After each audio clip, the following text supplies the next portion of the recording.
go. Ready? All right. Good evening. I call to order the Board of Education meeting for Prospect Heights School District 23 for August 10th, 2022 at 7 p.m. Can I have a roll call, please? Mr. Bednar. Present. Mr. Gordonis. Present. Mrs. McClaney. Present. Mr. Novak. Present. Mrs. Peters. Mrs. Botwinski. Present. Okay, so next is... Yeah, we have with us this evening to lead us in our Pledge of Allegiance some of the members of the first ever MacArthur Bucket Band and marchers in the 4th of July parade. If you all would come forward, just stand here in front of this table and you'll lead us in the pledge, and then we'll ask you a couple of questions about how fun it was to march and bang on the drum all day. So if everyone could stand, please.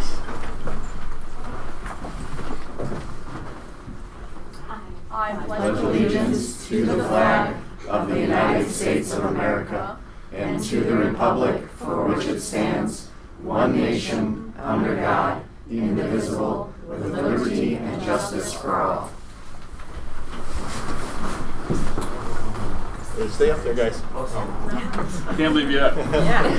So the Community Relations Committee of the board has been discussing ways for the entire district to be showcased and be connected in the community, and one of those strategies was to participate in the 4th of July parade, and so board member Gordonis was in the parade with some family, and board member McClaney was also in the parade, as was Carol and Mrs. McPartlin and Mr. Alms. Mr. Alms.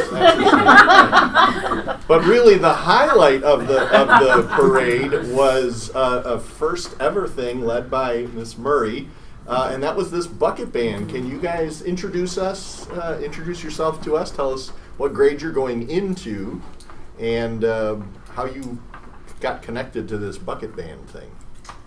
Hello, my name is Marco Pervan, and I'm going into 8th grade.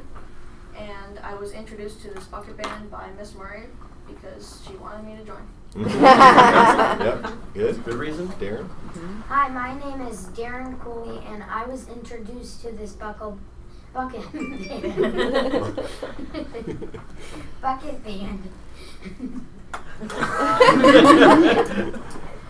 because my mom signed me up. That happens. Hi, my name is Tiffany, and I'm going into 4th grade, and I was introduced to this bucket band by my mom, which is also his mom. Yeah. It was a 2-for-1 deal. And Ms. Murray, can you just share very briefly, because this was a special master's project for you. It's still in progress, but part of my goal was to create a short-term curriculum or a short unit within the music curriculum at MacArthur using bucket drums and non-traditional percussion. And over the summer, we dipped our toe into a couple activities. We worked on body percussion, and we worked on adding drumming to different chants that we had learned and songs that we had learned in elementary school.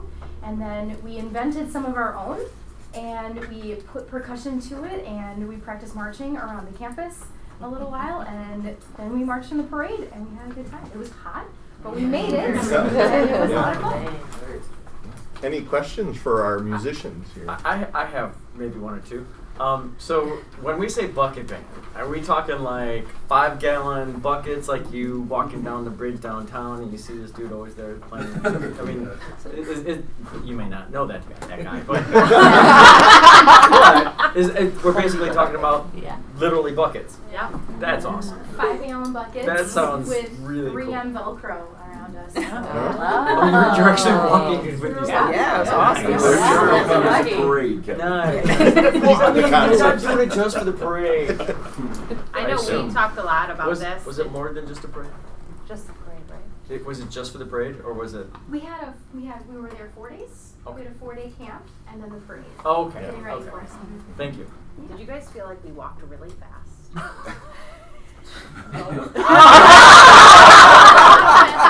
It was a hot that day, right?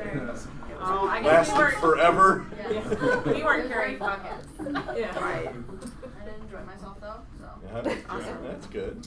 Remember the bucket, the D23 bucket chant? Oh, God. Ooh. We are proud to be 1, 2, 3. We were very good. 1, 2. Well, you're proud to be D23, right? We Yeah. gotta have to clap. Right? Oh, Right. yeah. That's right. Did you bring your buckets with you? No. So you think you'll do it next year? Most likely. Yeah. Great. The part of it that was unfair for you guys is that everybody else that attended was getting candy thrown at them, and you were busy drumming on this bucket that was upside down. That would have been perfect, right, to capture lots of candy. So we got to figure out like a candy bonus for everyone who participates. At in least this they next didn't year. have candy getting chucked at them. That's the benefit, right? What was your favorite part of participating in this, in the camp and in the parade? A lot of people were clapping for me. Okay. Great. That was cool. Okay. Darren, how about for you?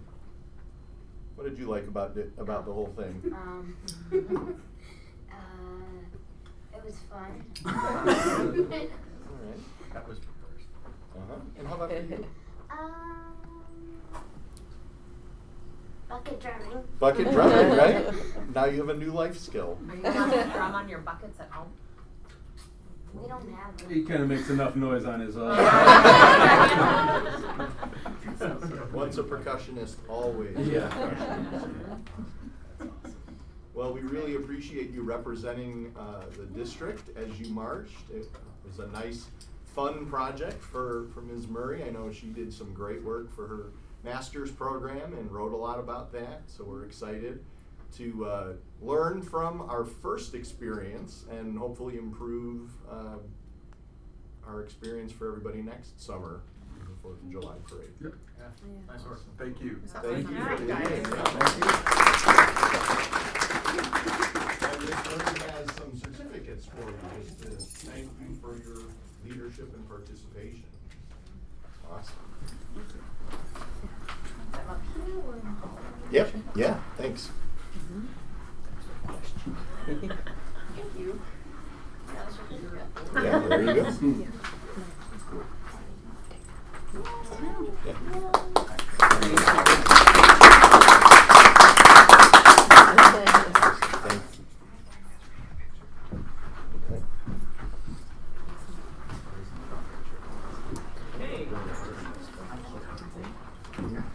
Yeah, Marco, yeah. Be very social. In a good way. Yeah. As opposed to when I was that age, it was not.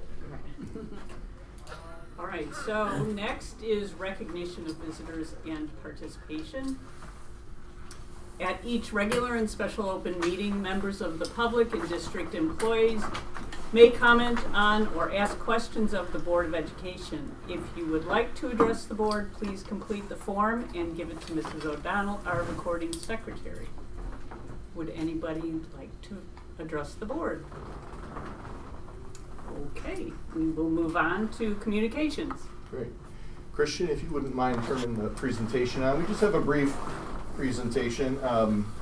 Christian, by the way, is our new tech in our department, and we're testing or utilizing a new audio-visual system with picture-in-picture so that we're not actually taking a video of the screen. He's got a window. We've got a microphone that will pick up us our sound much better. It's streaming, stronger stream signal. So thank Christian for all of his work on that this summer. He just jumped right in with this project.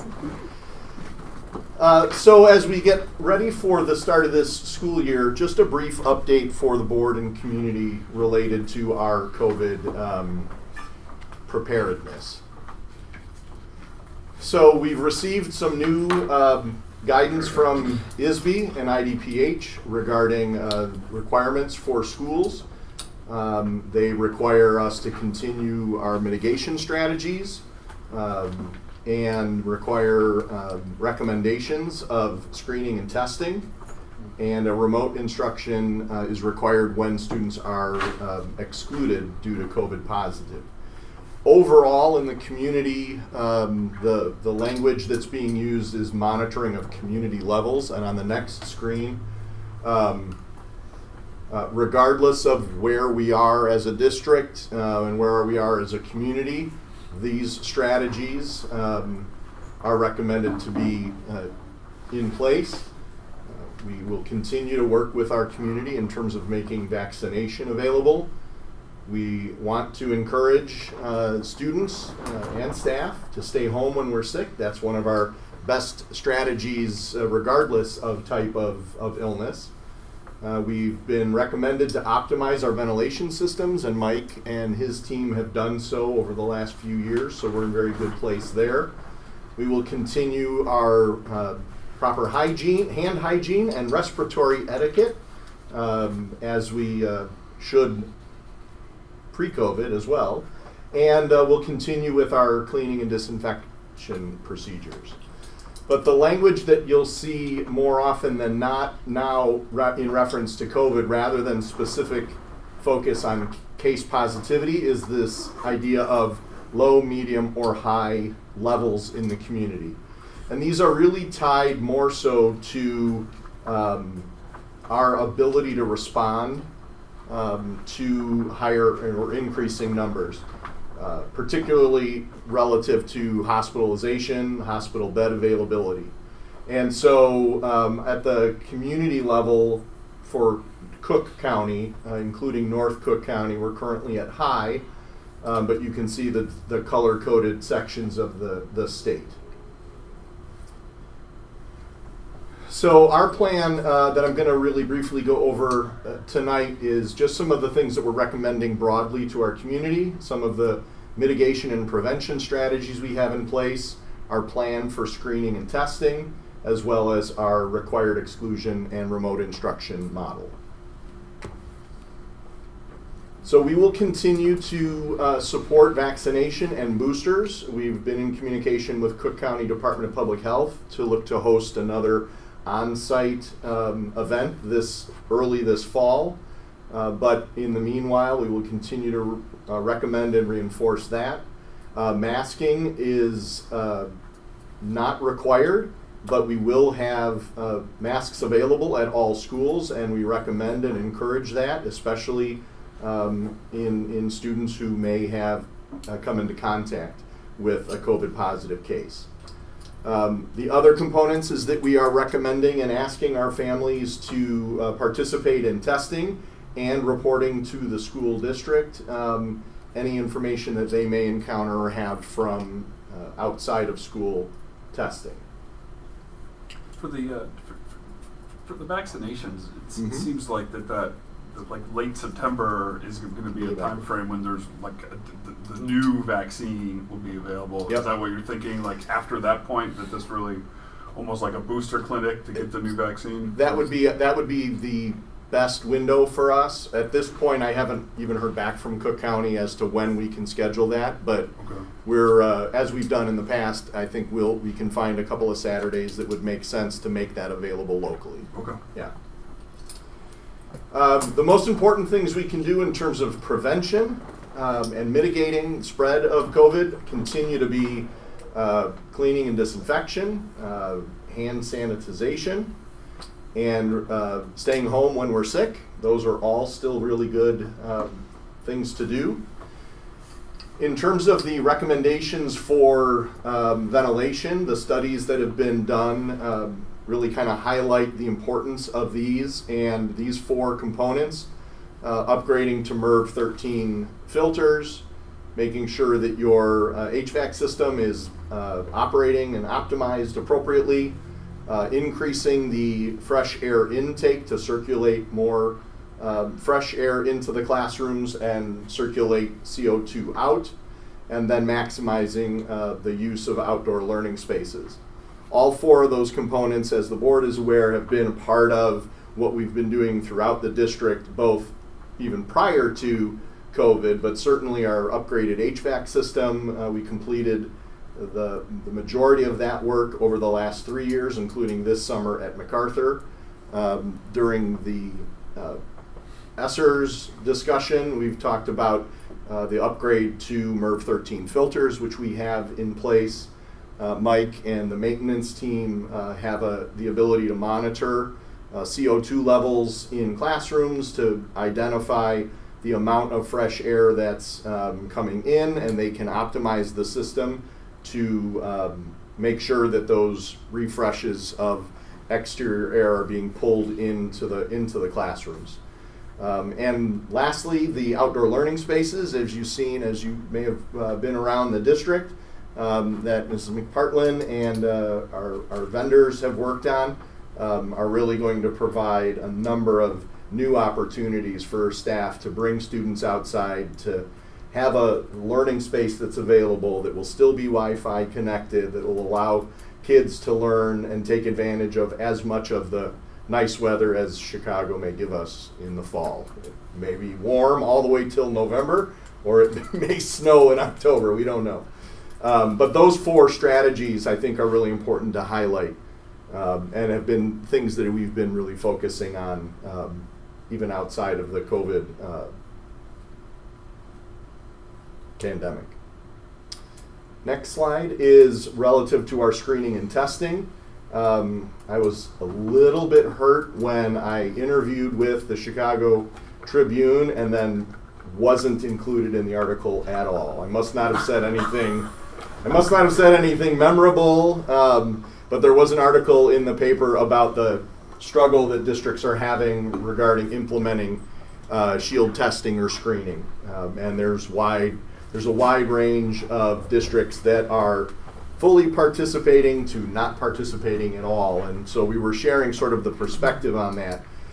And our recommendation has been to continue the relationship with Shield Illinois, reduce our number of screenings that we've done from, we were doing them 3 days a week last year to 1 day a week, continuing with an opt-in model, because we recognize that for some of our families, this may be the best opportunity for them to have that peace of mind and access screening and testing. When symptoms are present, we will continue to recommend that families get a COVID test taken. Again, we can support that by offering it directly through the school. It would be an optional choice for families. And we are also able now to offer the ability for families to take the kit home and return a sample on their own. So there are some flexibility that Shield Illinois is rolling out, and we felt better to be in a relationship with Shield Illinois, even if the demand is lower, so that we're in a position to support our community should demand be higher. So we will offer screening and testing through the Shield Illinois as we've done in the past. We'll share communication out about that for students and staff, and that will start in the middle part of September once Shield Illinois gets rolling. We'll again communicate that as an opt-in. When will that communication go out? It'll start soon. I mean, we've got it in the communication starting as early as this week, but the actual opt-in, I have to wait till I find out when Shield Illinois is ready to receive the opt-in data. So kids could actually do the spitting at home? Mm-hmm. Yeah, families still have to opt in for that, and there's a little 2-minute video of how to do that at home, and it comes in a little kit that with an alcohol wipe that you wipe down the bottle, and then you provide your sample, and then you close it up, and you put a sticker on it. And then they bring it to school and then they bring it back to school the same day. It has to be the same day? Yeah, the same day. So if people are having that and want to screen at home, they can do that. We were doing some of that last year with sort of a drive up, and we were bringing the tubes out to the car and collecting samples.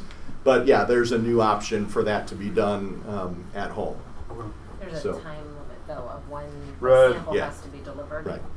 So we're still working with Shield Illinois on that. It will still be our responsibility. We're not working through a third-party vendor to provide that. But again, whether there's 50 families that take part in it or 250 families, we feel that we have enough capacity to provide that as a service to our community without overtaxing and disrupting the students' experience in a school day.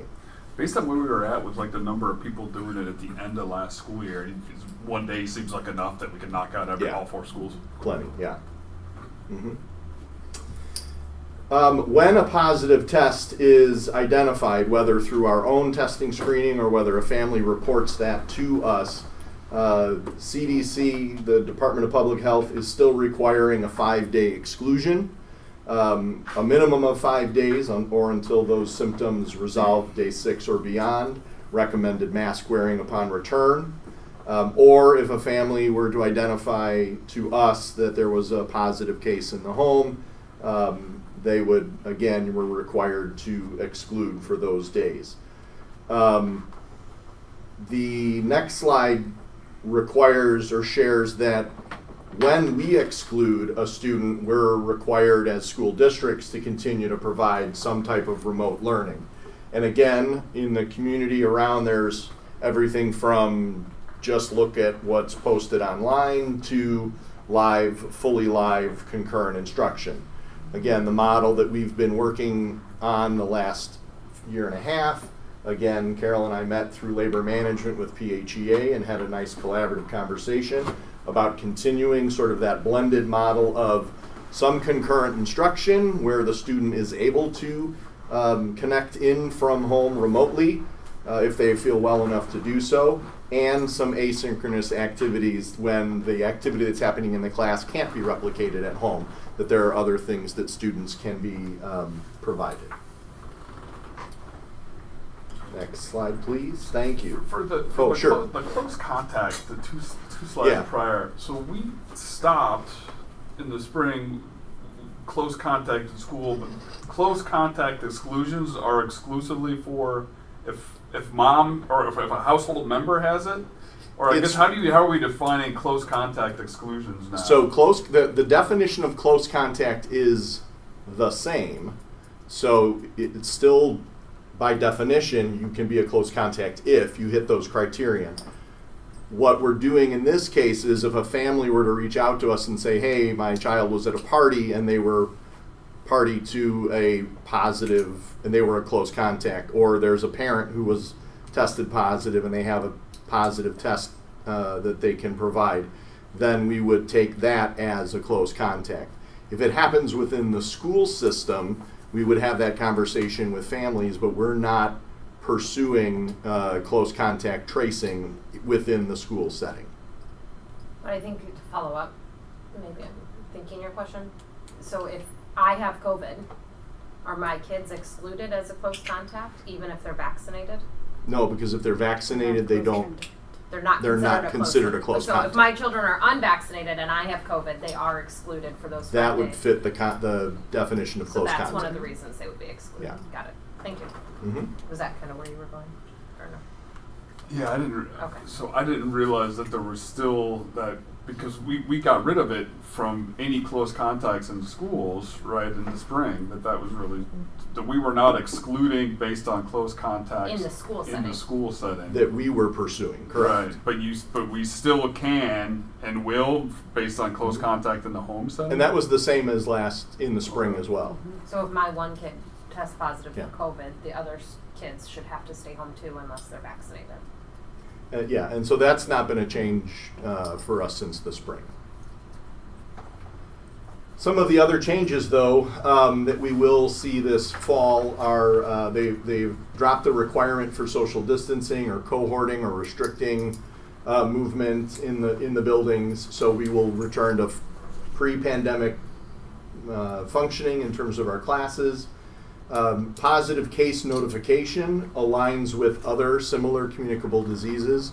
So if there was a positive case of chickenpox, we would be sending that letter home as well.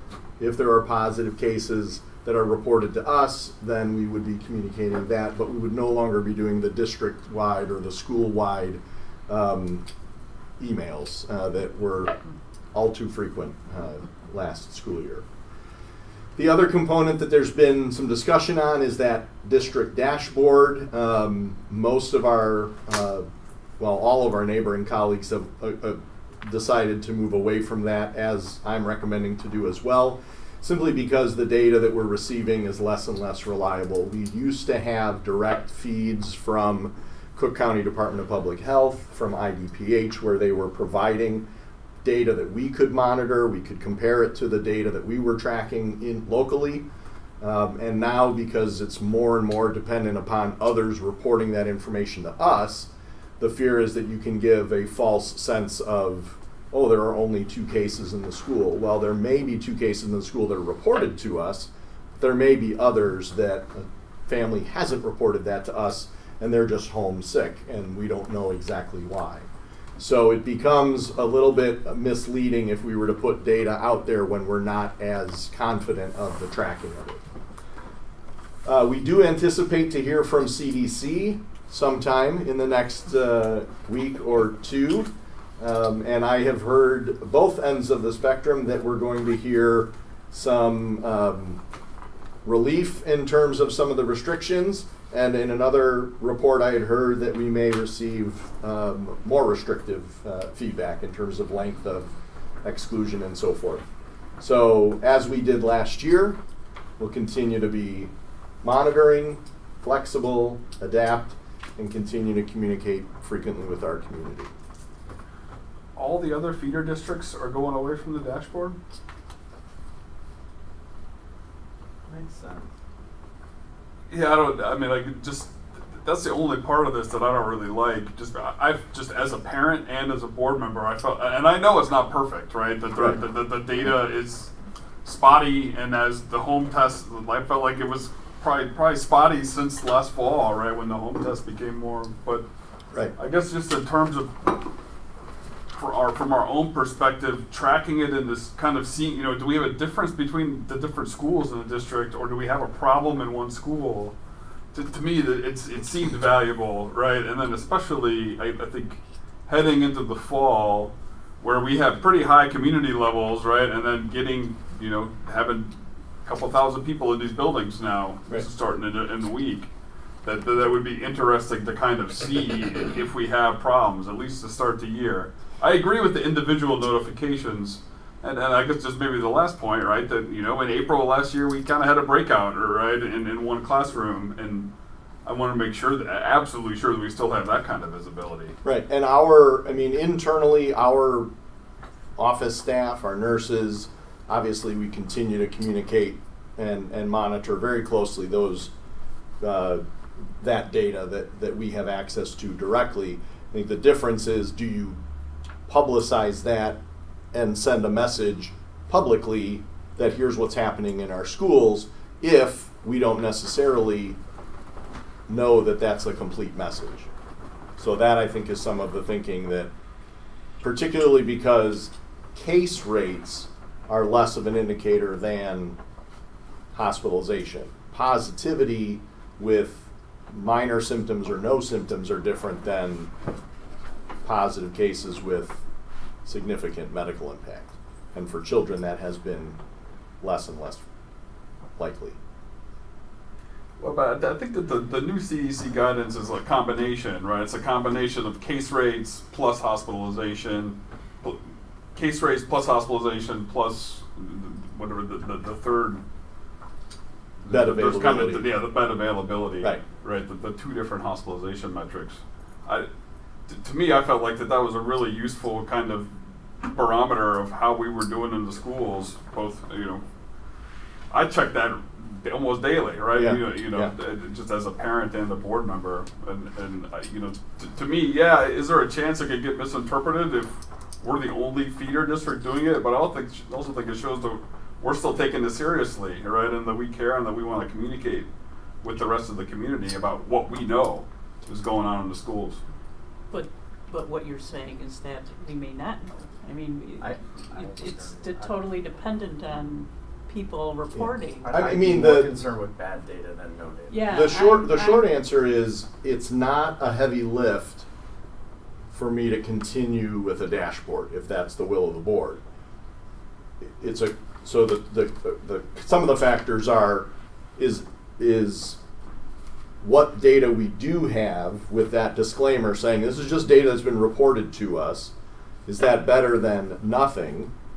And or is it better to start the year and see where our numbers are, and if we've got low numbers and it's not proving to be beneficial, stopping or starting without one and seeing where our numbers go and then adding one later. I can, I mean, this is your direction. I'm happy to do any or either. Yeah, just all of the data everywhere is spotty, right? Because Yeah. the numbers that the CDC looks at, the numbers that we look at everywhere are all spotty because there's so much home testing going on. But I guess to me, continuing to publish it with that disclaimer, and if we feel like that it's not valuable, then to stop. But I would rather do that than not have the data to start the year off and then run into problems. Especially if it's not a heavy lift. Any other thoughts? I'm so torn on it because I think like the data's good if it's right, but I think that it also gives a really false sense. If I look at the dashboard and it says that there's 5 cases in Sullivan, when really maybe there's 20, like it's giving me a false sense of hope that like Sullivan's actually good when maybe it's like you don't know, and I think that we run into a risk of like. But you told me. Well, you told me there was only 5 kids in Sullivan that had COVID, and now my whole birthday party has it. Jim, what are your thoughts? I'm fine either way, but I'm not sure how much visibility it gets anymore. I think people are either going to be concerned they'll have masks on their kids when they want them to have masks on their kids, and I don't think you're going to see a lot of people looking at it, but that's just my opinion. I may be way wrong. Well, there aren't a lot of people in the community wearing masks. There doesn't seem to be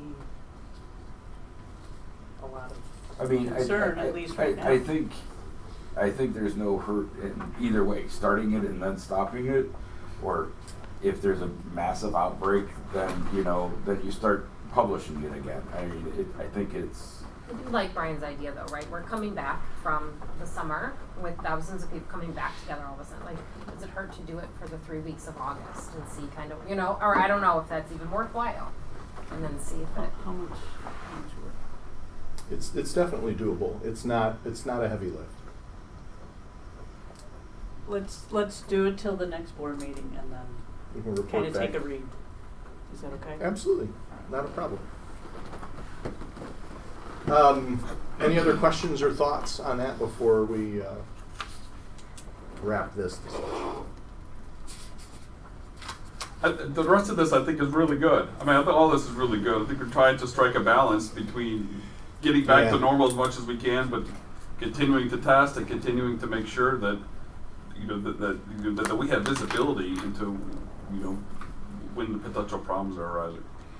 And I think it goes back to the point that we've been trying to get to for however long this has been, is keeping kids at school and educating kids the best we can, right? Which is our whole point. And Right. I think it really gets to that point of like really keeping kids in classrooms. And Good. Yeah, I can't wait to see those outdoor. Yeah, the outdoor areas spaces are going to be great. being Yeah. used. Good. Thank you, Christian. You can turn that off. The next communication item is a scheduled of 2 special meetings. As the board is aware, we communicated in late June that there was a resignation by Mr. Matt Smith as he moved out of the district and was no longer eligible to serve. We have posted and been open for applications. We've received 2 that were sent in to Carol via the board email. And so we will be scheduling a special meeting next week, Monday the 15th at 6 p.m., again here in this location, for us to conduct interviews with those applicants. That will be a closed meeting. We'll open it in open session and then immediately go into closed session for the purpose of those interviews. And then on the 18th of next week, we will have a second special meeting of the board at 7 p.m. here again at Grodzki Building to both seat our new member, should they be selected by then, and for a closed executive session to continue our conversations on preparations for the upcoming negotiations. Any questions on those?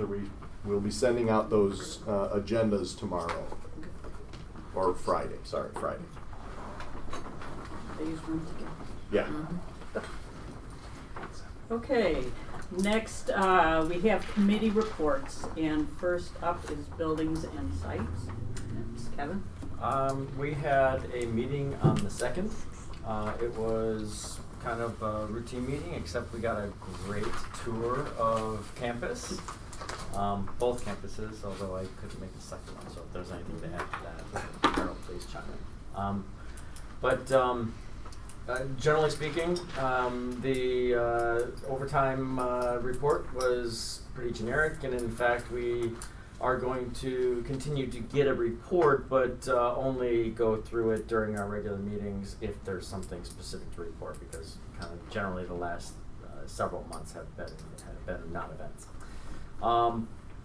We kind of walked through the different reports that you have in your deck, but generally speaking, MCOR has been doing a great job and done on time, right?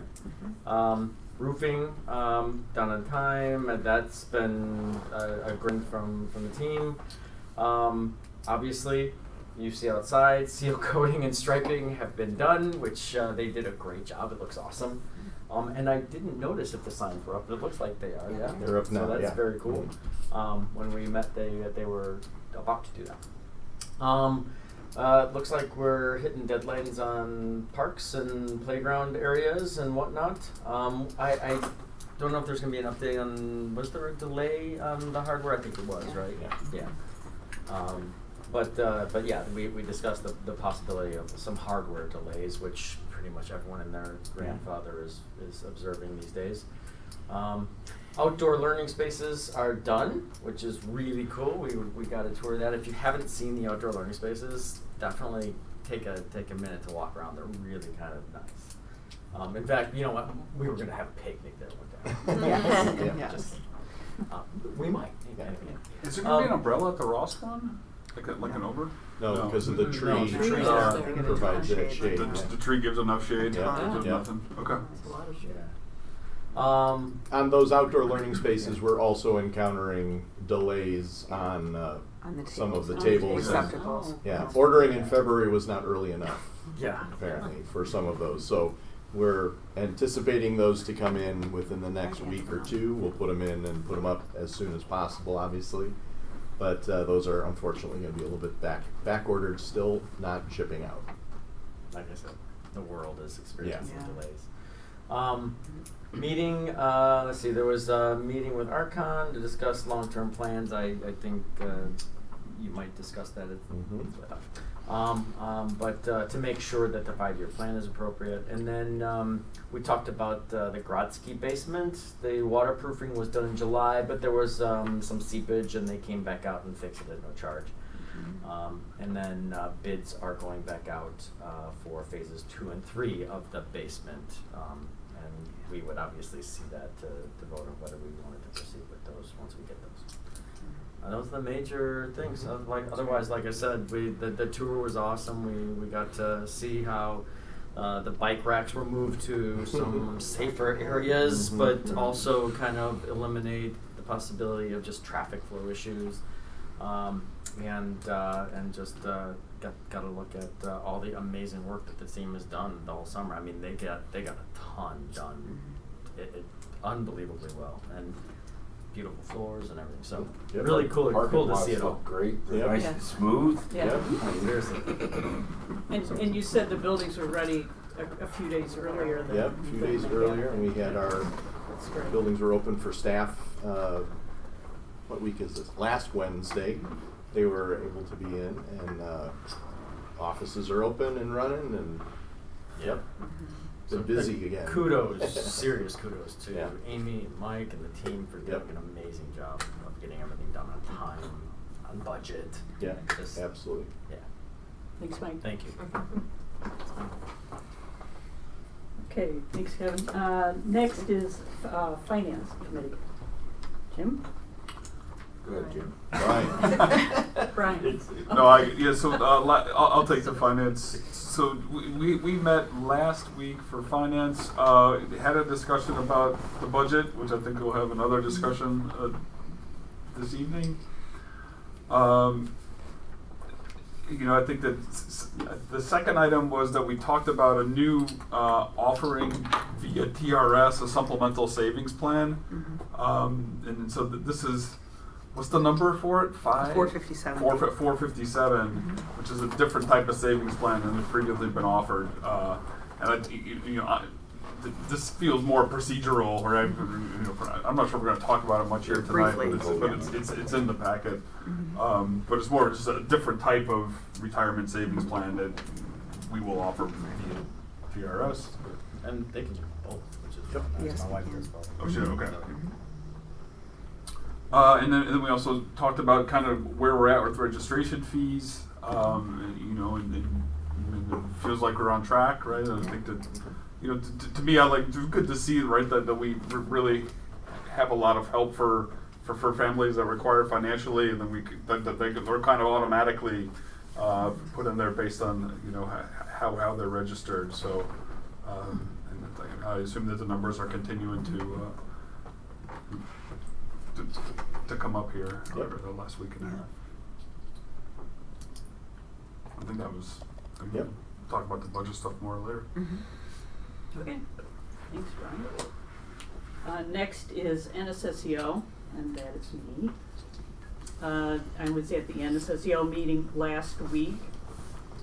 I think I forwarded the board brief, and if you read that, you will see that Judy Hackett has officially announced her retirement after this year. So that was, that kind of kicked things off for the meeting. They picked their theme for the year. It's Illuminating Our Purpose. You might remember last year, one of the NSSEO board meetings, there was a power outage. You filled in at that time. And they've kind of used that fact that the board kept going and they were lit by emergency lighting and iPhones and all that stuff. And they've kind of taken that theme for the year. And in one of the presentations on their continuous improvement plan, they had a schematic of a flashlight, and the different parts of the flashlight they tied to each of the goals for this continuous improvement plan. It was pretty clever. It was in the board brief. It was pretty cool to Yeah. see how they Yeah. had the contacts and what that meant. Like, it was cool to Yeah, see. yeah. I like graphics that make it simple and clear and clean. Let's see.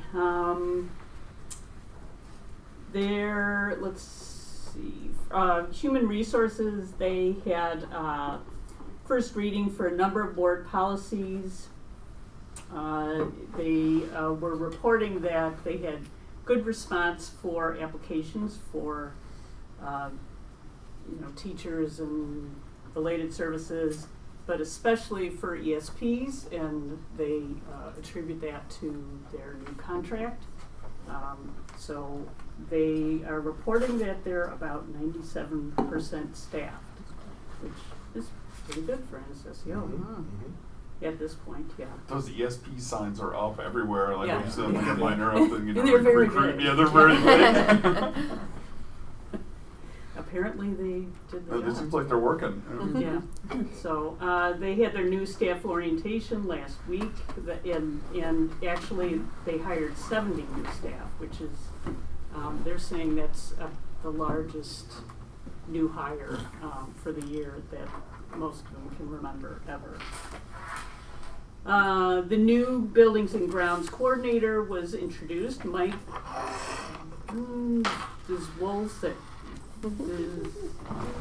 Wilski. He's from Park Ridge, so he started. Under business services, they had what you need to know about NSSEO. This is kind of their continuing program where they take an aspect of NSSEO and flesh it out. And this week was employee wellness program. So they're part of EBC like we are, and they talked about savings to the district and various incentives for employees to participate in the wellness program. Let's see. There was an accounting of building upgrades. Districts 15 and 54 were members of NSSEO years ago, but they withdrew. But every year there's an accounting of their equity in the remaining properties of NSSEO. So they calculate that based on whatever improvements have taken place over the year, and calculate that against the equity, and then come up with what the current figure is. So that was reported, and there was the adoption of the current IRS mileage rate. Let's see. And the board approved salary increase for administrative staff at 3.5%, and approved the issuing of an RFP to search firms to locate and hire a new superintendent for NSSEO. And that is the NSSEO report. Any questions? Then next is community relations, and that's Becky. That's me. So we met on August 2nd, and we talked a little bit about the 4th of July parade that we just got to hear about from the Bucket Band, and talked about what went really well, and just all the awesomeness of getting out into the community and how fun that was. We talked about yesterday and Monday, I'm going backwards, Monday and Tuesday, new teacher orientation. So you guys got to welcome some new staff. I've seen some stuff on Twitter. It's looked like a lot of fun. So that went off without a hitch. Staff came back last Wednesday. August 15th is the Institute Day, so all staff will be back then. Schedules came out this morning. If you have a child in the district, you know that. So the emails started. There was a surge in the 5G dropped down to 3 for a little while. The Facebook group Lights got dim. real active for a while everyone shared who has who. It's been a little, all that's been going on. There was a sneak peek today at MacArthur. So the 6th graders and new students got to come walk their schedule. There were 2 times available for that. Ike, Ross, Sullivan are all doing a sneak peek supply drop off on the 16th in the morning. So there is,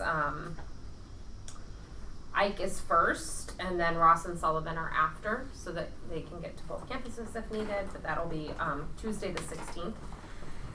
Can I just add one thing to that, because we met with PTO since then, and they are facilitating a little gathering for families and kids at the Ross playground.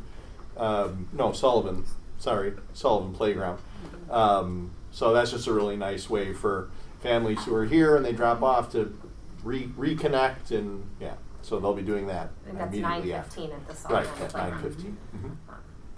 Kinder play dates are on the 20th. I know AM is the early childhood kiddos and some other programs, and then the PM on the And 20th full day. is the kindergarten. So there's some play dates out there. That's on the 20th at Eisenhower for the EC and the kinder kids. Back to school nights are scheduled. Those all went out in the communication that we got last week with them all scheduled respectively for all of the schools. There might be a ribbon cutting coming up. We're Still still working waiting on on that, some yep. details. So September 1st to celebrate our new outdoor space, if that works out together. We talked about some PTO events that are coming this school year. Lots of fun stuff already planned. I already got my first Dine and Dash invitation for Jimmy John's, right? is coming up. So there's Yep. a Jimmy John's dining out. So you eat at Jimmy John's and some of the money comes back. I don't remember the date, but it's like the 20-something. 29th, I wanted to say. I just saw an email about it, so I know it's Mhm. coming. There's literacy nights are gonna be planned, family fitness nights at Eisenhower. Just really start, some parent coffees are already set up, so there will be some ELA curriculum discussions coming in September. A nice plug for the Pta Golf Outing. If you have not already signed up for your golf outing, sign up. There will be a number of people there. October 7th, yep. That is already booked on many of our calendars. And then we're looking at planning in the fall some kind of Oktoberfest, Fall Fest, carnival, food trucks, hang out outside, have a good time, Cool. get back to the community feel, and Mhm. just really getting to be together as a community. So community relations is always a fun time Yeah, we to get to talk talk about really fun things. Yeah, it's like being a party planner. It's so fun. That's why I'm there. That's fine. It's a lot of fun. So there's so much, right? The back to school, I think, is what really rejuvenates and brings Yeah. us all why we're here. So it's really cool to see I know Kinder Stop did their open house tonight, and it was cool to see some of the little guys. I was there meeting the Kinder Stop staff and to see them really excited, the EC kiddos and the kindergarten guys meeting the Kinder Stop staff. So lots of fun stuff happening. That's all. Good, thank you. Okay. So next, we have the consent agenda,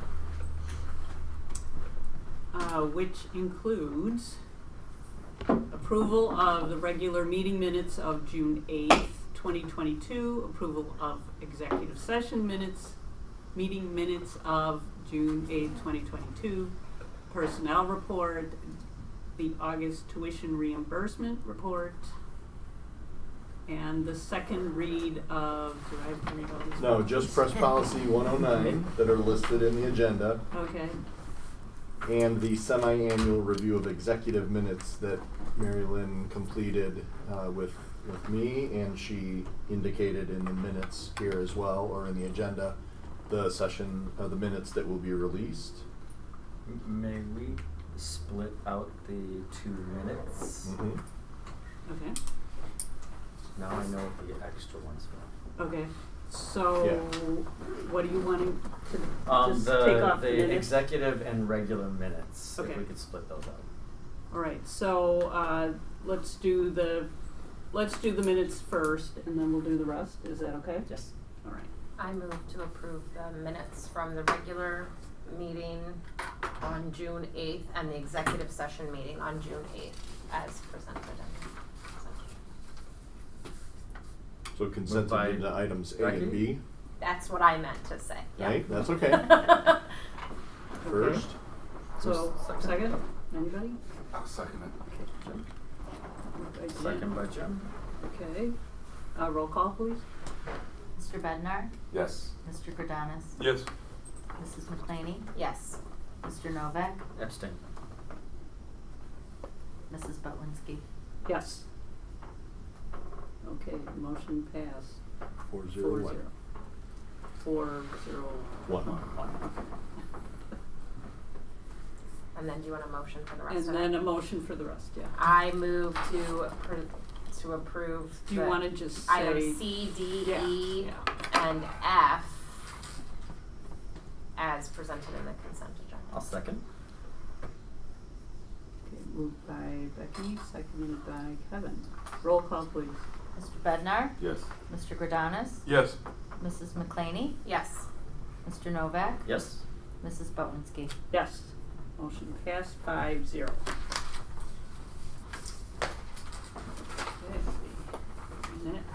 is the financial report. Well, that's me. And that's Becky. who I'm got sorry we're stuck- going to be You got parting a ways. good It one. feels like it's been I know, forever. we've been together for so long. I got. I am Months. sorry that you had 2 months. I It's didn't okay. even think about it. It was Yeah. summer. What else was I doing? Summer. I'm off work. Okay. I might as well just, It's okay. Well, we Good. so appreciate it. Yes. It's fine. It worked out really well. I was, enjoying my summer break with Amy. So, no. So there was not much. There was a lot because it's not only that there was 2 months, but there was also all of finishing out The fiscal year end. the Yep. fiscal year, and then starting all of the new stuff that was coming. So there was quite a lot of stuff that I got to kind of dig deep into and look. I only had a couple questions that we were able to just clarify, and that's, I think, more of me still being the newest person and just kind of understanding what some of it meant. So Amy and I did get to talk a couple of times, but really there was nothing major, just everything we've already approved in curriculum and sales and purchases and stuff like that. So Okay. I move to approve the financial report as presented. Moved by Becky. A second. Second by Jim. Roll call, please. Mr. Bednar? Yes. Mr. Grodanis? Yes. Mrs. McClaney? Yes. Mr. Novak? Yes. Mrs. Bowenski? Yes. Motion passed 5-0. Okay, now. Building a better D23. I want to thank all of our partners in this process for attending our meeting this evening. It is an extremely exciting component of the work that we've been doing over the last year, and we're excited to share with you an update of some of the events and occurrences over the summer, some of the structure of the feedback that we've received from our taxpayers and our community task force. And so we've been working collaboratively on this presentation to bring the board up to speed with those items, as well as to kind of highlight where we're headed over the next few months. Christian will be our slide go. So again, included in the packet and in the presentation are these bullet points.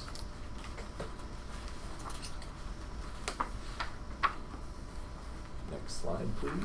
Thank you. The board will recall we started this project formally in December of 2021 after a number of years of conversation, some formal conversation that the board at the time in February of 2020 had, and some dreaming about this. And really in December we started pulling together our consultants and formulating a plan to investigate the need and identify some solutions.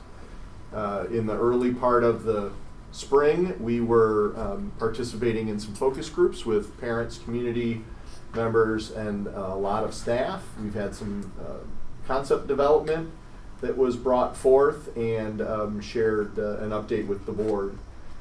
In May through this July, we have worked directly through some representative groups from all 4 of our communities, representing folks who are not connected with the district any longer, some retired folks, as well as some individuals who are yet to become connected to the district, some young folks with babies and kids on the way into our system, and everybody in between. And those citizen task force meetings were held to provide just an oversight into the process and really to garner feedback on those thoughts that we're developing so that we are responsive to the community's needs. What we'll be presenting to you tonight again is sort of a summary of those, as well as the next steps, including our August to November communication and community engagement phase, and then the December-January decision-making phase.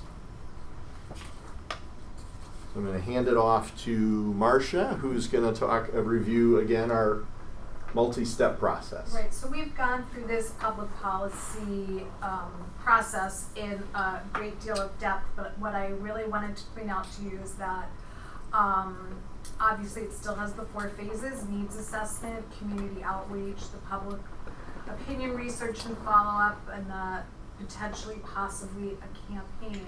And what I really want to hammer home with this is that we're right on task, we're right on track.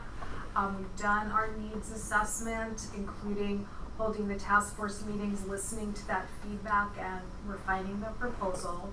And right now, it's August, we're launching some ongoing communication, community meetings. You're going to hear a little bit more about that. Paul and I have these other mailers in development. We'll talk about tours, video tours, so we're really building up to later this fall doing a mail survey that will get sent to everyone in the district to really hear what they think about the plan. We'll take that back to the task force so you can hear their feedback in addition to the community feedback before you potentially take any action in January 2023. And the reason that we're doing all this communication between August and November is that mail survey will be far more effective if your community is aware of the plan and its components, rather than just getting that and then having to learn about it and voice their opinions about it. Awesome. Thank you. Next slide. Okay, so as both Donna and Marcia articulated, the process is moving along very nicely. We were able to gather some very helpful feedback from the Citizens Task Force. We'd like to take a few minutes just to share with you the information that was shared with that task force and also the feedback received from them. So the task force was invited to participate in April, and we kicked things off with our first meeting in May. Really the main goal of that first meeting was to bring that task force up to speed on the process so that they understood the thoughtful and comprehensive actions that had taken place to date, and then talk them through the needs that have been gathered as part of that early data gathering phase. We allowed some time at the end of that meeting for some group discussion and feedback. So we kicked things off actually with by helping them understand their purpose and their charge. We took a break to do some introductions and actually asked them to define their community in one word. So some of the words that you see in the background on this slide are representative of those responses. That was a very nice, positive way to kick off the process with them. It was clear that everyone was very engaged and feeling good about their community. Then Marcia walked them through the slide that she just shared with you. Amy provided some helpful district background, including some history, some staff and student data, and then an update on the financial aspect of the district. We walked them through, again, those planning efforts to date, and then helped them understand the facility and early learning needs. Okay, so here you see those 4 main needs that were identified as part of this process and really are deeply rooted in the district's strategic plan that already exists. So those are to provide full-day kindergarten and early childhood education for all students, to enhance and improve safety and security, to repair and maintain facilities, and to support community needs. And if we shift to the next slide, this is kind of a representation of some of the more, some of the detailed projects that we talked about with them. We elaborated a little bit on each of those needs. So we did talk with the group about the fact that the district is currently unable to serve 35% of kindergarten and pre-K students due to a lack of space, and walk them through the capacity challenges and the needs to accommodate additional students. Then we spent some time talking about the existing challenges that are currently happening at Eisenhower School, and Jeff will talk you through that piece in a little more detail in the next slide. That's that slide that we shared last time where we walked through space by space the current overcrowding that's happening there. Then we walked them through the Eisenhower site and really talked in more detail about the existing safety concerns related to the parent vehicular traffic and bus traffic currently being mixed at your main lot and at your existing circle drive. And then we discussed the need to improve security by adding some additional cameras, and closed with a reminder to the group of the existing facility plan that the district has in place that was created in 2017, and really helping them understand that even though you've made great progress with that plan and have really been tackling some of these projects that were highlighted tonight and in previous years, there still remain some high priority pieces that are left to be completed. For instance, the repair and replacement of exterior doors, the windows, and the siding replacement projects that we discussed last time.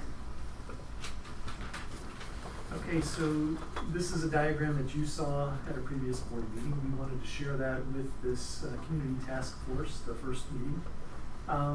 Really emphasizing 4 key points here. The first, Aaron just mentioned that the district's unable to serve 35% of the pre-K and kindergarten students because there's just not enough space. We would need to add some space to do so here. But the other pieces include what we talked about last time, which is that library.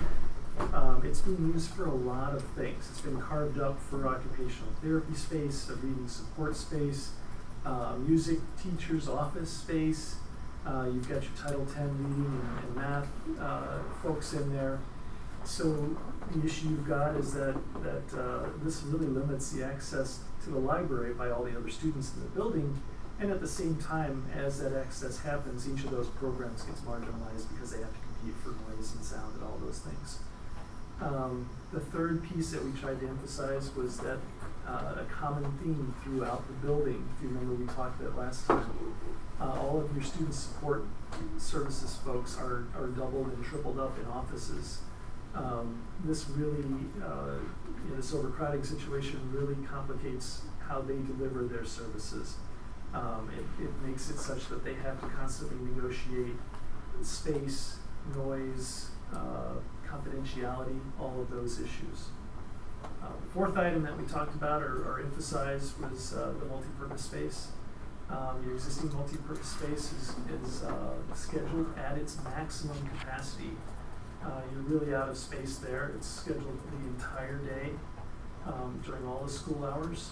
You don't have any flexibility left.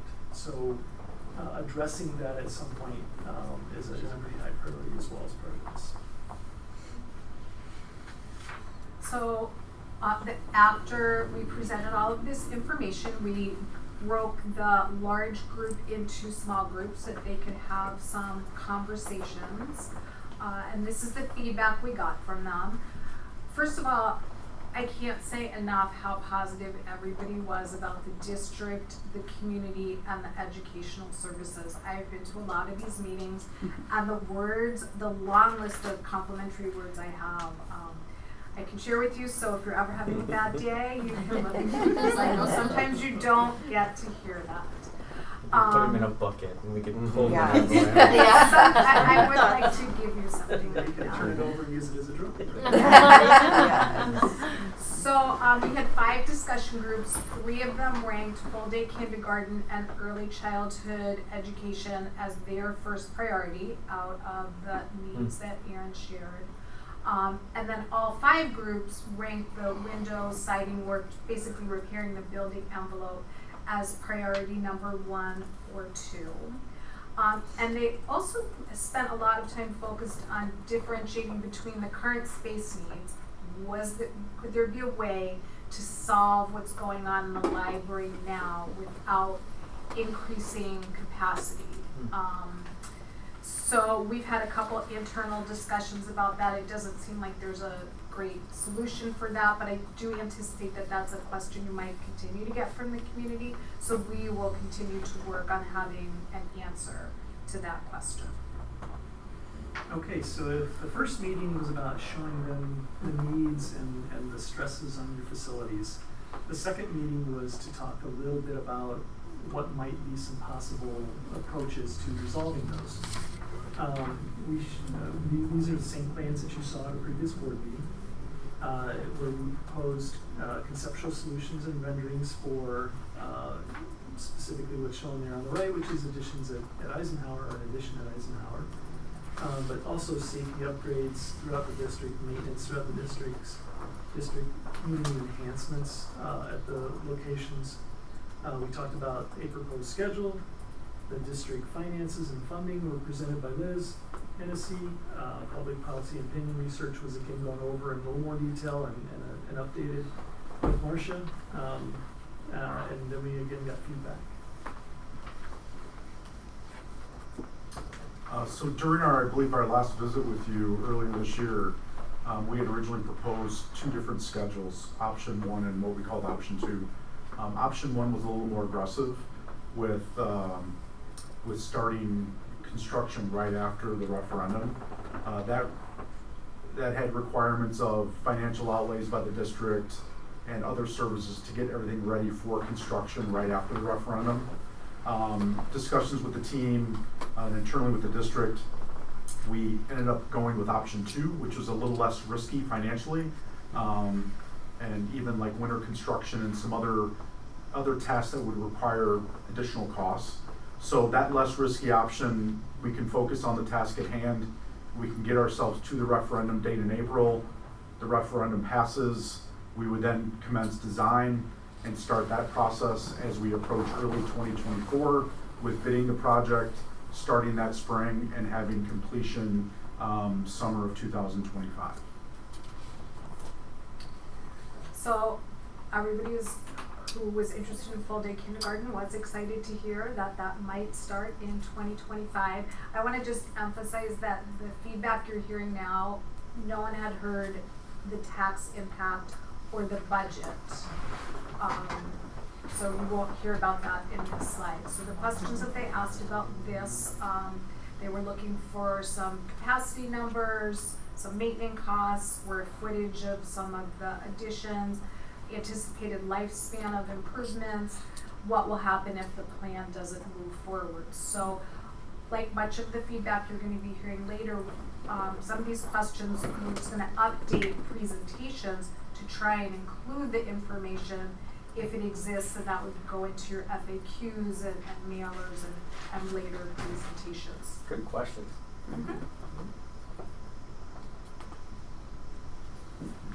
Okay, just so I can sit with the blue ribbon panel. This is going to move up a row. Sorry, Sarah. So I'm going to talk a little about the preliminary budget. So we're looking at the cost of $24 million to complete the Eisenhower expansion and facility master planning projects. So we looked at, the district's resources, and because you have this non-referendum bonding authority that you've issued before, and in our long-range funding plan for the capital facility project, we have 2 more issues of $2 million planned over the next 4 years. In fact, one of those is supposed to happen, in January of 23. So we'll probably have that first $2 million in the bank by then, and then the second $2 million about 2 years later. That's from that debt service extension base. Does not require any referendum approval, and the bonds go into the working cash fund, the capital projects.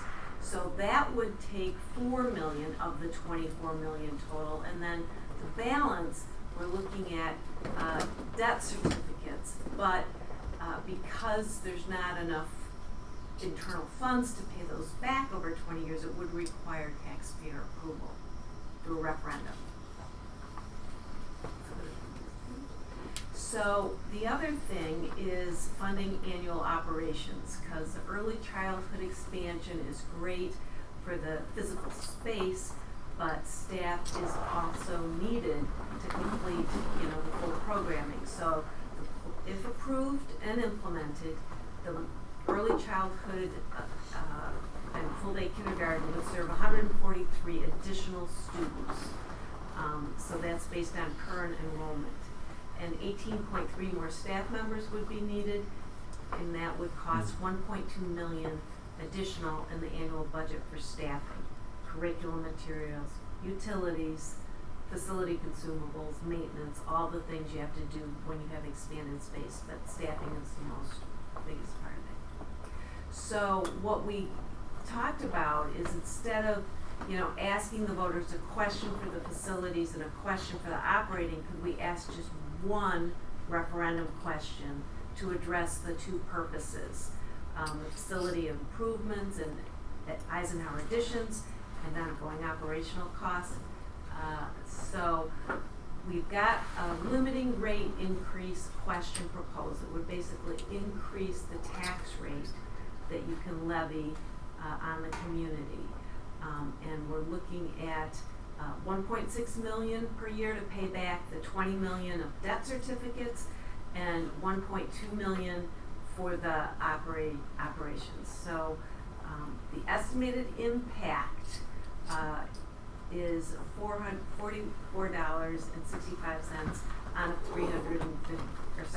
$485.78 for a $350,000 home, or an increase of $44.65 per thousand of taxes paid. That's just in Prospect Heights portion, which is the biggest portion. We'd have to do a separate calculation for the other portion. So, you know, it's one question, two purposes, but that's the impact on the taxpayers for that increase. So this feedback, obviously, after Liz took them through the finances, and there was some concern that the financial impact might be high. But upon further discussion, the group thought if this need is strongly communicated to the community, there very well may be a willingness to support the measure, and there was certainly a willingness to take it out to the community to discuss it and hear feedback from the greater community. We talked a little bit about supply chain. Those variable market conditions are definitely a concern to people. But the good news, we thought, was one question for two purposes really resonated with the Citizen Task Force. That there would just be one question on the ballot. We talked about what to test and what to share. We discussed the possibility of multiple options, testing a la carte plan components to see important to the community. And then they were very helpful with messaging suggestions that we will incorporate, emphasize the positive impact on home values, really remind everyone that neighboring districts are offering full-day kindergarten. I think you all know that it passed in Arlington Heights, and Palatine will be on the ballot in November. And these meetings were prior to the 4th of July, but we anticipate safety and security will continue to be a huge priority to the community. I'm not going to read all of this to you. They asked a few more questions, some of which we're exploring. They really want to make sure that we call this a multi-purpose room that's used for PE, lunch, and other activities, not to be confused with a full-size athletic gym and anything. Amy will talk about the Park District in a little bit, because there was definitely a concern for those Prospect Heights residents that they could potentially have 2 referendums in 1 year. So we'll talk about that a little bit more. One of the challenges of hosting Citizens Task Force meetings over the summer is just making those jive with everybody's schedule. And so during that second Citizen Task Force meeting, only 8 of 30 invited individuals, family members, community members were available to participate. And we did not want to treat it like a hoop to jump through and just check it off and say, yep, we had a Citizens Task Force. We really wanted to reach out to the other individuals who were invited to participate, but who, for one reason or another, were unable to attend. And so over the last, the next few weeks, we held some small group meetings where we invited the remaining individuals, and we had about 20 individuals participate in those small group conversations. So we presented the same information to those groups as was presented to the Citizens Task Force in both 1 and 2 sessions. And then we had some opportunity for, again, listening and gathering that feedback.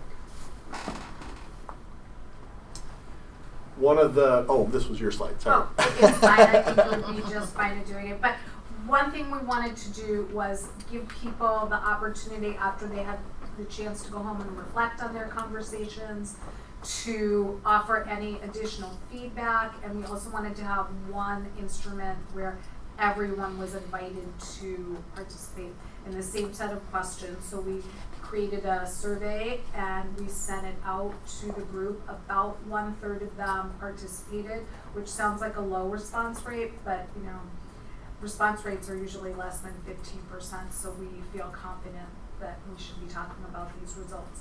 80% of the people who participated do have students who currently attend District 23 schools. That is higher than the rest of the community. So they offered communication suggestions that will definitely be incorporated into future work. That's kind of the theme for tonight. But 90% of them don't believe that the district should change course if the Prospect Heights Park District referendum is approved in November. 60%, if I'm reading correctly, found that the concept that District 23 can't serve 35% of early childhood students in the current overcrowded facilities, they found that very compelling. They would like to see everyone have the opportunity to attend your school. So 70% of this group supported the proposed plan and were okay with the tax impact. 20% were supportive of an increase, and just 10% were supportive of the plan, but really interested in a lower tax impact option. We provided again some opportunity for open-ended response, just to kind of hear from the individuals completing the survey any other thoughts they had. And you know, again, we see in this these responses what really we heard even in the very first session, and that is the pride in the district, the support for the school district as an essential component in serving the community.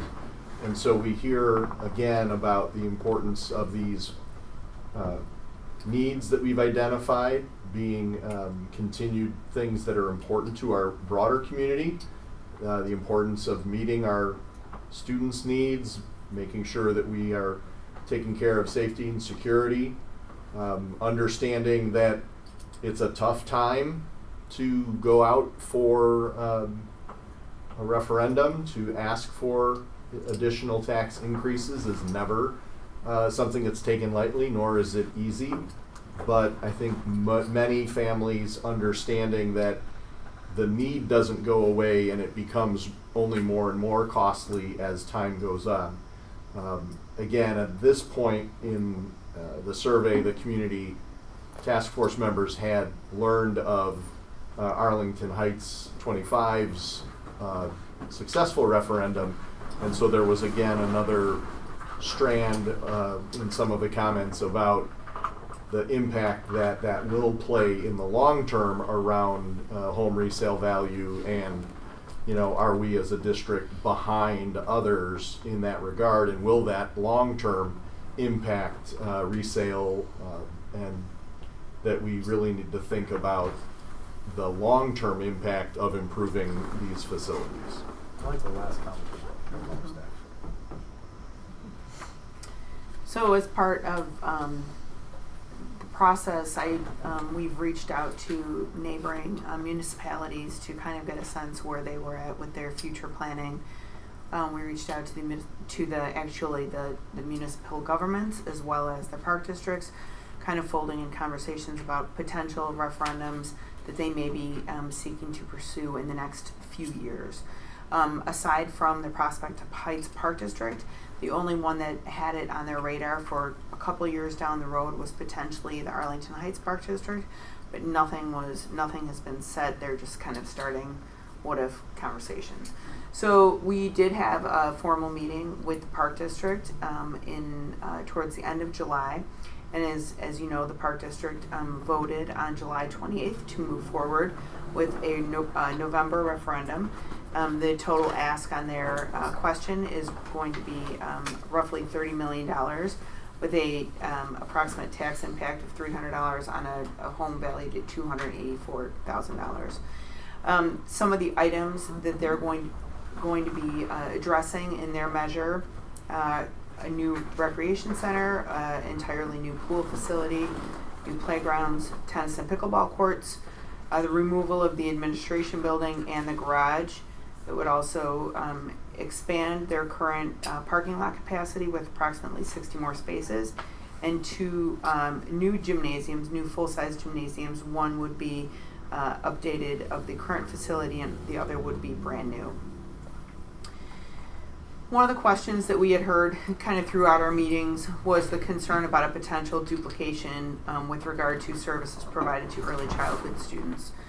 Their plan, while the initial drawings did reference early childhood spaces, their goal is to strictly replace spacing for their current programming. So they are strictly would be replacing classrooms currently utilized by their Kinderstop program. They are not anticipating any enrollment growth, and they actually we talked through once that motion was passed by the board, expanding kind of the thought behind those classrooms to make them more meeting rooms or general use spaces. They did talk about partnering with District 23 potentially in the future, should we look to house before and after school care program at Eisenhower, and they would be open to kind of shifting that Kinderstop program, because right now only about 50% of their current early childhood participants are students from within the Park District boundaries. And I think that's about it. So, any questions on that? No. So, as part of the Citizen Task Force conversations that we had, we presented to them a potential alternative conceptual plan. This goes along with what Marcia said a few minutes ago about that, showing an a la carte sort of approach on some of the concepts. And again, it's a little bit of a response to the 10% of those surveyed of that task force that came back and said we'd love to see something that gave us the opportunity to look at a little bit lower of an impact on the taxes. So we showed them this plan. It is. We didn't share this with them. I'm sorry, we did not share this. Yeah, we with just them. talked about the concept of testing. Yeah. Very good. So this is a plan that came out of that. Sorry about that. It is not your administration's preferred approach because it is limiting in a number of ways, and you list those on the right there. It essentially reduces the number of classrooms by 2, which essentially reduces the services that you can provide to up to 40 students. It reduces the number of small office spaces by 3 for those support services that are doubled up and tripled up in your existing spaces. We still provide about 9 in this, but it is 12 is the number that would be more appropriate. It reduces the size of the multi-purpose space, and again, as Aaron mentioned, it's not a gym currently in the base plan, but in this option, it reduces that by half. It's still very good space for assessments for your pre-K students and your kindergartners. It does allow for some movement breaks throughout the day, that kind of thing, but it really doesn't provide any flexibility for your overscheduled existing multi-purpose space, which is really what the goal is there. Another reason why this isn't the ideally preferred one option is because it reduces your ability to handle growth in the future and increasing capacity at some point without going out for an additional referendum at some point. It is, on the plus side, it is a lower overall cost, and we'll talk about that here in a second. Okay, so this total cost is $21.2 million with a scaled back plan. And using the $4 million bonds that you already have without referendum in your plan, that means the ask is down to $17.2 million from $20 million. Okay, let's go to the next slide.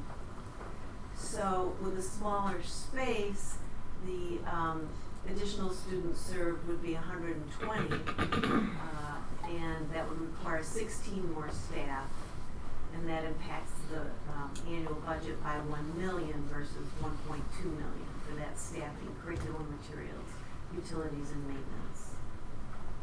So again, one referendum question, 2 purposes. The bond portion or the debt certificate portion is about $1.4 million, and the increase in operating revenue is $1 million.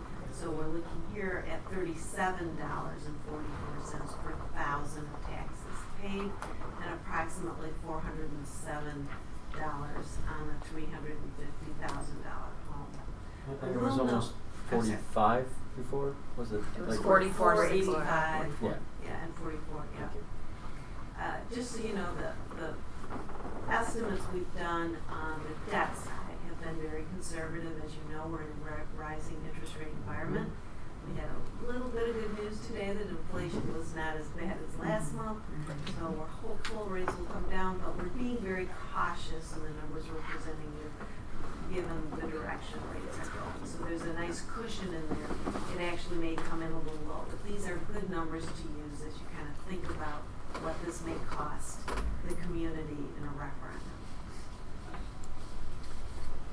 referendum. So I promise we're going to open it up for comments and questions and thoughts from the board. I appreciate, we know we're throwing a lot of information at you. But just in terms of next steps, as Marcia indicated before, you know, a couple of different processes that you can go through in terms of gathering public opinion research. And we've seen positives and negatives from other examples of this. We feel it was best to go out prior to soliciting public opinion research and provide more information.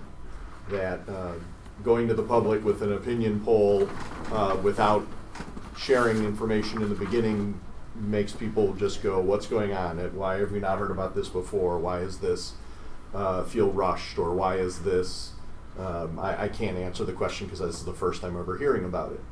So we have a number of things planned for community outreach. They're listed there on the slide. In your packet, you have an edited example of the Building a Better D23 one-page fact sheet.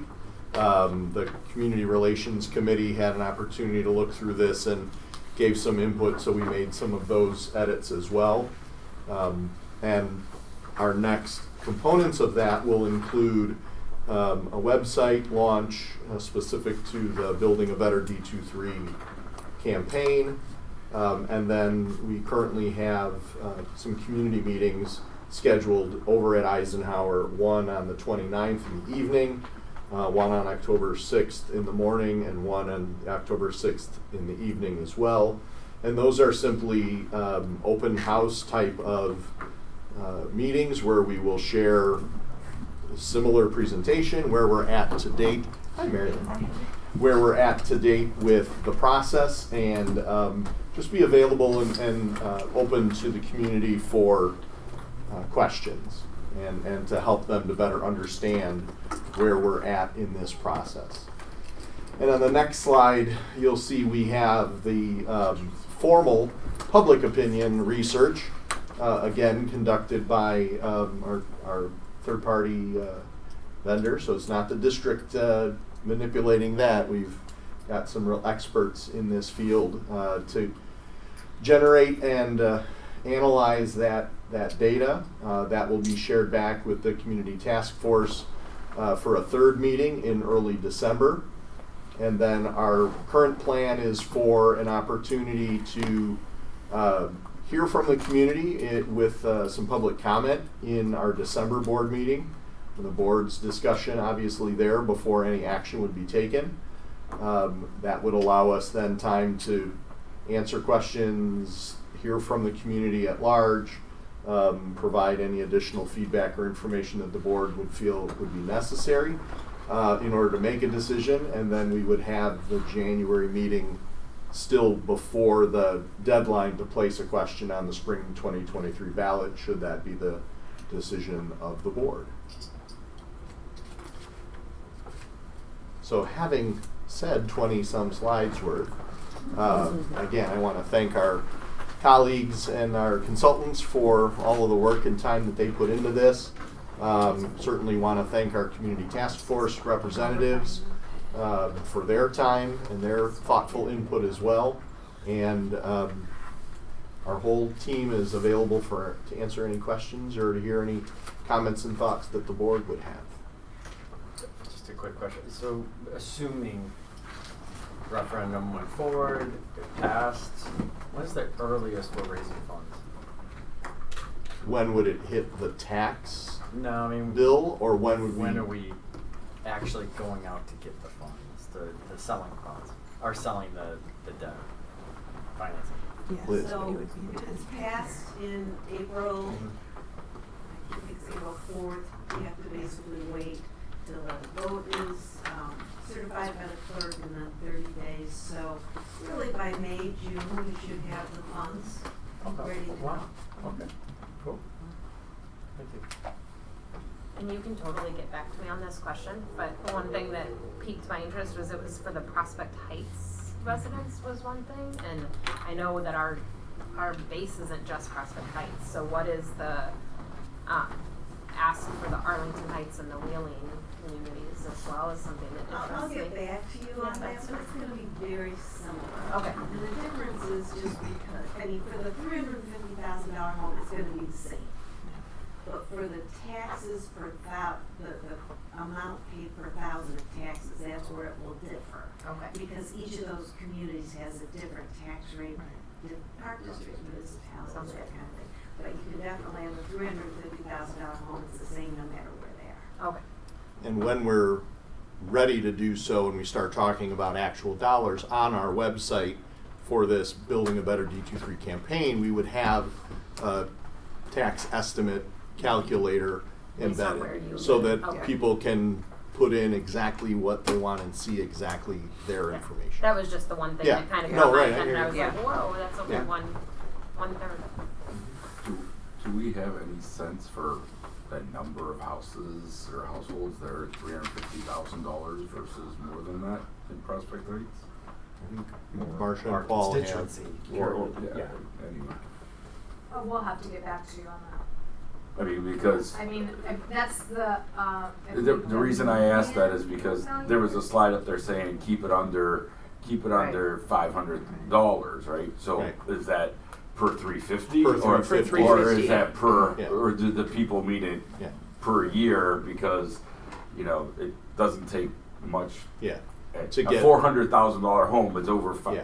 is over $500. Yeah. So They were that- they so were that's saying what I per was- 350 in that feedback group. That was their response. But Oh, yeah. interesting. Did you say 350 was the median? I believe that is It's why very that was close, yeah, that's why we chose. selected. Sounds like it might be right. Yeah, so it's gonna be close, some are a little higher, some are a little lower.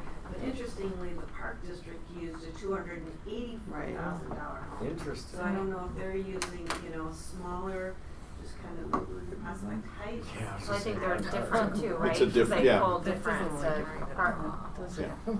They don't pull as much of Arlington. Maybe. as And we they do. pull more towards like Yeah. river trails, right? Mhm. Over like Rob Roy. Yeah. They pull all those condos and Rob stuff. Roy's not in our Yeah, it's school in River But Trail. it's in the They're right, not- but it's in they're the not- park district. No, they're is- not. That's River Rob Roy Trails? is River Okay. Trails It Park is, District. it is It's right. not Prospect Heights Park District. And Rob Roy's houses are not 280,000 anyway. If they were, no people living there.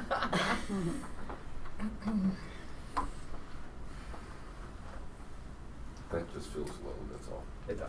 So But I'm just thinking, the whole. do you have projections for enrollment, like for 5 years or 10 years? I know it's all a guess, Mhm. but Well, we have 5-year projections based on actual live birth. So we can go back or go for kids born now, 5 years from now they'll be in kindergarten. So that information we do have. Again, it's run through that same Forecast 5 software that we use to do all of our enrollment projections. So there are assumptions made on that. It's not an exact science, but it's been proven to be pretty reliable for us. And the long term, at least from what's projected currently, is relative flat enrollment. We're hopeful that we will see kids coming back into the public schools or back into school in general. That's been a nationwide kind of a phenomenon since COVID, that they're talking about these kids that left school and just where are they? because people's enrollment across the country are down. But I think as those families start to... Like, what does that look like for us? So we're building all of our models off of what we project to have really in first and second grade. Okay. So by first and second grade, we tend to have all the kids that are going to be in that cohort over time. We see a big jump, obviously, between kindergarten and first grade. We see a slight increase between first grade and second grade. But once the kids are with us in second grade, we have more of the typical move in, move out type of annual change year over year. So our projection model, when we're estimating number of kids, is based on that final number after they've established themselves. Thank you. In the district. Yeah. I know we saw a second plan for, looked like 2 less classrooms or anything. Is there anything, I mean, is there a slimmer version? Because that, it saved $85 or whatever. Right. And it seemed like, it seems like, I'm not sure if people would be looking for a smaller version but the difference between those 2 plans didn't seem significant enough to say, oh, this is a second plan or something like that.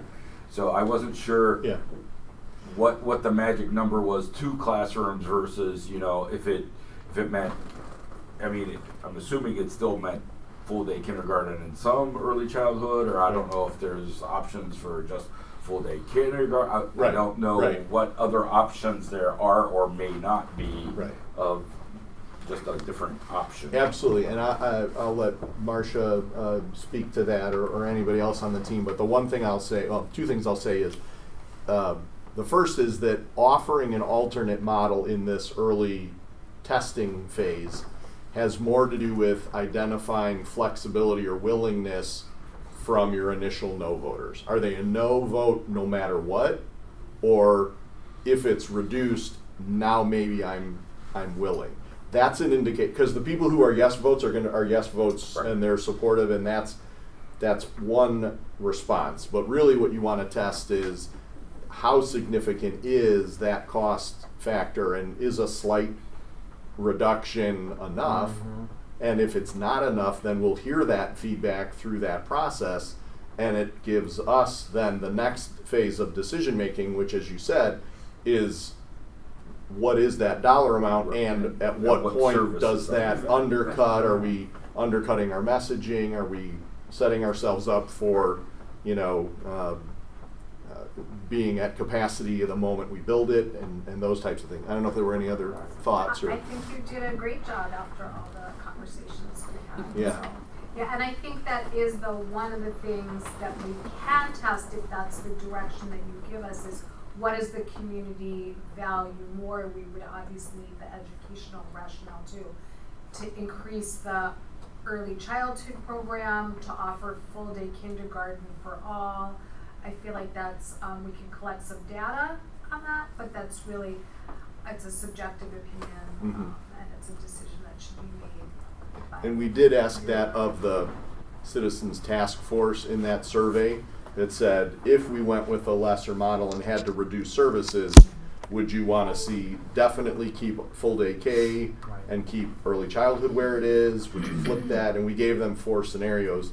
And so that would be the next, that's one of the elements of data that we're looking for, is if not this, then what would be supported and what is valued over other. Yeah, I think that question is really, to me, is really part of the challenge for the decision on what we would ask for, right? Because I think that especially with, just the awareness of full day kindergarten in the area over the last 6 months is so much higher than it really was. I think that there's, I think that there's recognition of the value of full day kindergarten, but I don't know how much there is for EC, right? And I guess just one of the things that I struggle with is we kind of group them together here. And should we continue to group full day kindergarten and the expanded EC as kind of as one question or 2? Right. And that's the part that I think is a challenge, because just from those task force meetings, I think that there were certain members that really delineated a difference. That Right. full day kindergarten makes sense to me, but EC is, why should taxpayers pay for expanding EC? Right. I mean, that was some of the feedback that was there. Because most families have had familiarity with kinder, and most families may not know what early childhood services are and what the benefit would be. So you're right. I mean, that's one of the things that when Paul and Marcia talk about testing elements, does this make sense to you? Is it clear what we're asking for and why? And if it's not, that may drive either A, more information, or B, delineating differently in the ask. Right. Yeah, and I think that's just a challenge for us and for you, right? To say, to justify, right? To explain what we believe the advantages are to expand into EC in addition to the kindergarten, which I think is right. I think that the kindergarten is more intuitive to get the value at this point here versus the EC. Sure.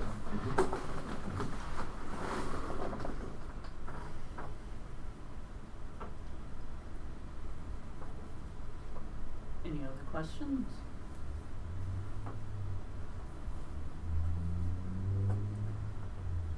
Well, you have an architect, you've got construction managers, you got a financial expert, you've got public relations. Any other questions, just general about? I've got a bathroom I want to put in. Well, I do. Yes. Go ahead. That is a question, but I'll talk to you guys later. And it needs to be a really big one. No, right. So we talked about like the rates and interest going up and all that other stuff. Like how, and it's all speculation, but if we keep on raising another 2 more rates at another 0.75% or something like that, how does that affect the dollars that we're talking about? I'm just trying to get a general grasp or understanding of that, not to say, oh, she said at that meeting it's going to be no different than that. I'm just trying to get conceptually. We tried to be really conservative. I believe we put 1.75% of a cushion in there in the interest rate. So that would take care of a lot of Fed rates. We really hope it's not going to be anywhere near that. But we've learned our lesson because things change so fast since January of this year. Oh yeah. That we've got to put really huge cushions in just to protect us, protect you. I think the risk, I'm hoping will be lower. So I feel good about the cushion is big.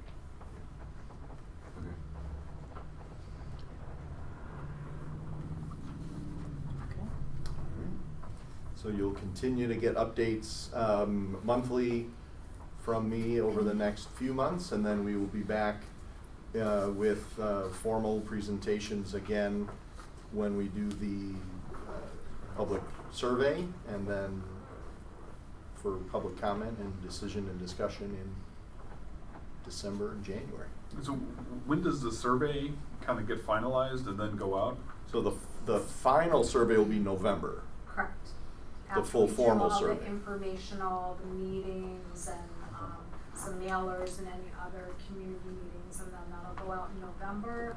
We'll take it back, we'll look at the results, we'll have conversations with the administrative team, we'll share it with the Citizens Task Force so they can make a recommendation, and then all of the data will be presented to you as well as the feedback from the Citizen Task Force. So let me throw an add-on question. So something like this is a pre-mailer is going to go out potentially, right?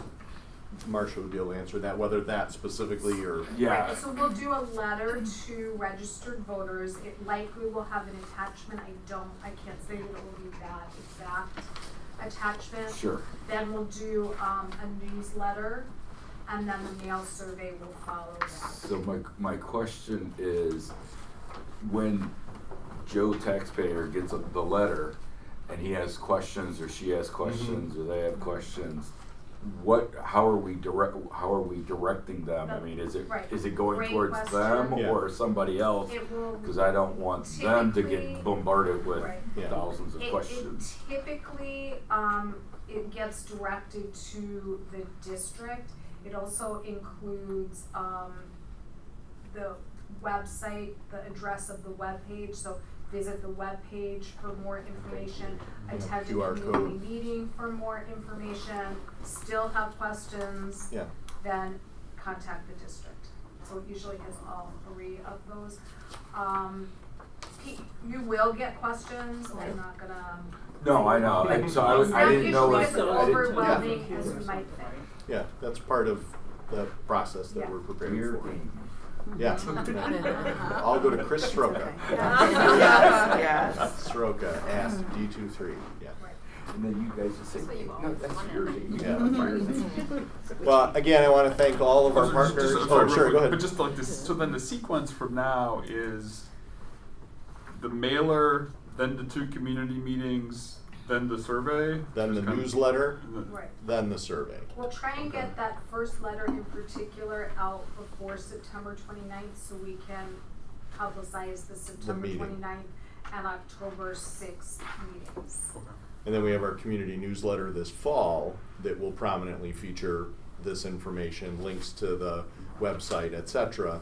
That would also then prep then that goes to every resident in the district as well.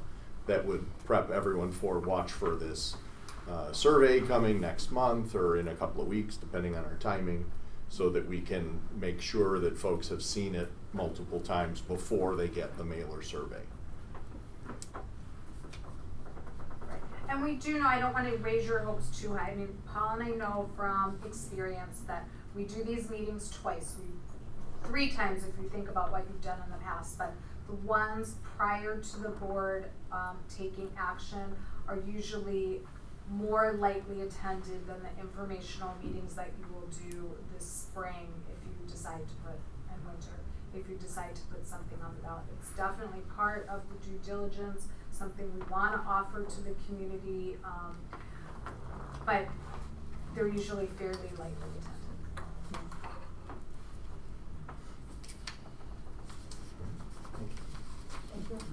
Thank you all Thank you. again. Thank you. We have the pleasure, we have almost a weekly standing, at least touch point Zoom meeting with our friends. So I appreciate all the time that you've put into this project on our behalf, and thank you for your continued guidance. Thank you all. Thank you.